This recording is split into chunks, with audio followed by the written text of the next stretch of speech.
দশম শ্রেণীর ছাত্ররা, তোমরা একটা ছবি এখানে দেখতে পাচ্ছ। আরও দুটো ছবি আমি দেখাবো। এই একটা ছবি, সেই সঙ্গে আরও একটা, এই একটা ছবি। এই ছবিগুলো এঁকেছেন গগনেন্দ্রনাথ ঠাকুর। আমি এই ছবিগুলো কেন দেখাচ্ছি তার কারণ, আমরা চতুর্থ অধ্যায় অর্থাৎ সঙ্ঘবদ্ধতার গোড়ার কথা, বৈশিষ্ট্য ও বিশ্লেষণ, এই অধ্যায়ে উপ-একক লেখায় ও রেখায় জাতীয়তাবোধের বিকাশ পড়ছিলাম। ছবির মধ্যে দিয়ে কিভাবে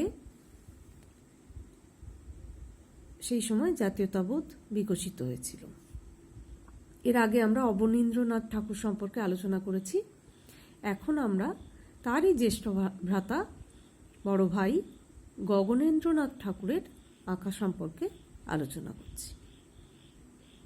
এগুলোকে বলা হয় ব্যঙ্গচিত্র, এবং গগনেন্দ্রনাথ ঠাকুরকে ব্যঙ্গচিত্রের জনক বলা হচ্ছে। এই ছবিগুলোর মাধ্যমে বা মধ্যে দিয়েই গগনেন্দ্রনাথ ঠাকুর তৎকালীন ঔপনিবেশিক সমাজ ব্যবস্থা সমালোচনা করেছেন, বিদ্রূপ করেছেন। এখানে ছবিটির নাম আমরা দেখছি বিশ্ববিদ্যালয়ে অগ্নিযোগ। বিশ্ববিদ্যালয় মানে যেখানে উচ্চশিক্ষা লাভ করা হয়। তো তিনি বলছেন, এই ছবিটি আঁকা হয়েছিল অহিংস অসহযোগ আন্দোলন যখন শুরু হয় সেই সময়। চিত্তরঞ্জন দাস সেই সময় যুব সমাজকে আহ্বান জানিয়েছিলেন গোলামখানা ছেড়ে বেরিয়ে এসে অহিংস অসহযোগ আন্দোলনে যোগ দেওয়ার জন্য। গোলামখানা বলতে এই যে উচ্চশিক্ষা প্রতিষ্ঠান বিশ্ববিদ্যালয়, তাকে তিনি গোলামখানা বলছেন। আসলে সেই সময় তিনি গগনেন্দ্রনাথ ঠাকুর এই ছবির মধ্যে দিয়ে সেই সময় ইংরেজদের যে শিক্ষা ব্যবস্থা, সেই সময় যে শিক্ষা ব্যবস্থায় যে নৈরাজ্য ছিল, সেই দিকটাই তিনি তুলে ধরেছেন। এবং সেই জন্য চিত্তরঞ্জন দাস বলছেন যে গোলামখানা, অর্থাৎ এই ধরনের শিক্ষা প্রতিষ্ঠানগুলো থেকে বেরিয়ে আসতে যুব সমাজকে। এখানে দেখো পিছনে চিত্তরঞ্জন দাস একজন, তিনি দেশলাই বাক্স তার হাতে, এক হাতে যুব সমাজের একজন যুবকের হাতে জ্বলন্ত একটি দেশলাই কাঠি, তার হাতটা ধরে আছেন, এবং পাঠ্যপুস্তক সামনে, তাতে অগ্নিসংযোগের কথা বলা হয়েছে।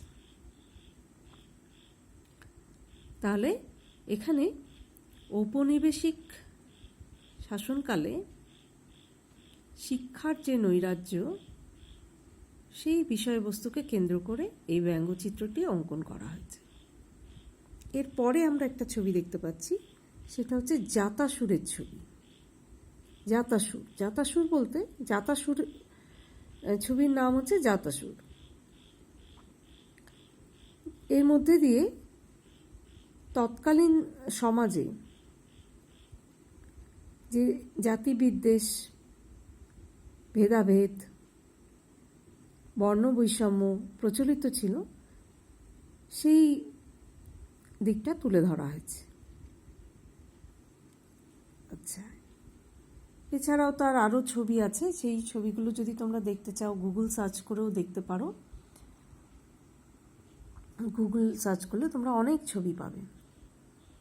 এগুলো ব্যঙ্গচিত্রকে বলা হচ্ছে কার্টুন ছবি লিখলে গগনেন্দ্রনাথ ঠাকুরের, তাহলে তোমরা সেখানে পেয়ে যাবে।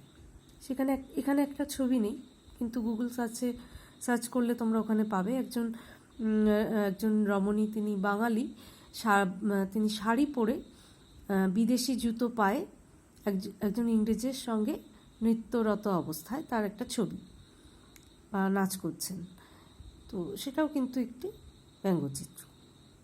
এখানে সেটা নেই, আমি দেখাতে পারলাম না। তোমরা চাইলে গুগল সার্চ করে দেখতে পারো। আরও ছবি আছে ওখানে, আরও অনেকগুলো ছবি আছে। এখানে একটা ছবি আমরা দেখতে পাচ্ছি, স্বদেশী বাবুর হালচাল, মানে বাবু কালচার সম্পর্কে এই ছবিটা। সেই সময় ইংরেজি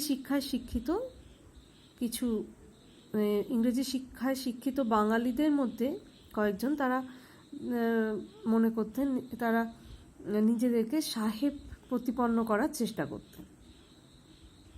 সেই ছবি দেখো, একটা পায়ে সাহেবী পোশাক, প্যান্টের ভেতরে একটা পা ঢোকানো রয়েছে, একটা পা বাইরে, ধুতি পরা, মুখে সিগারেট। এই ছবির মধ্যে দিয়ে তিনি বাঙালির অন্ধ পাশ্চাত্য সমাজের প্রতি যে অনুরাগ, তার বিরুদ্ধে সেটাকে তিনি তুলে ধরেছেন এবং বিদ্রূপ করেছেন এই ছবির মধ্যে দিয়ে। আসলে তারা কেউই সাহেব হয়ে উঠতে পারেননি, তারা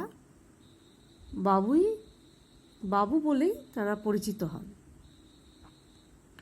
গগনেন্দ্রনাথ ঠাকুরের অনেক ছবি প্রকাশিত হয়েছিল তার 3টি গ্রন্থে। একটা হচ্ছে বিরূপ বজ্র, একটা অদ্ভুত লোক, আর একটা হচ্ছে নবহুল্লোড়।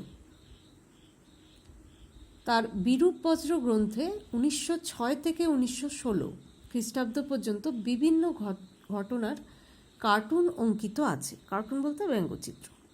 এটা সময়কাল কি বললাম, 1906 থেকে 1916। আর যে গ্রন্থের মধ্যে আছে সেই গ্রন্থটির নাম হচ্ছে বিরূপ বজ্র।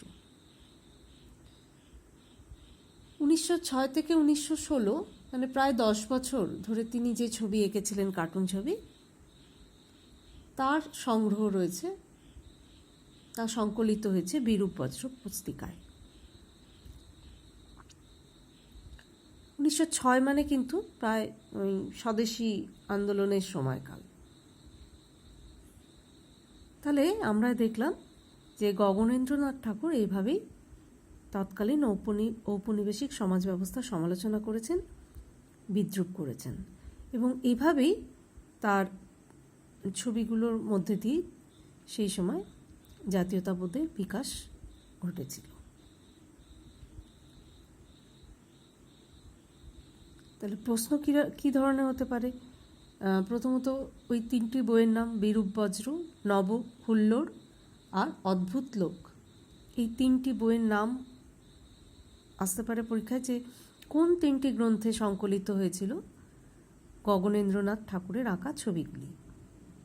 কাকে ব্যঙ্গচিত্রের জনক বলা হয়? এছাড়াও আসতে পারে যে কিভাবে ব্যঙ্গচিত্রর মধ্যে দিয়ে কিভাবে জাতীয়তাবোধের বিকাশ ঘটেছিল ইত্যাদি। তাহলে সেইভাবেই তোমরা প্রস্তুতি নেবে, অসুবিধা হলে জানাবে।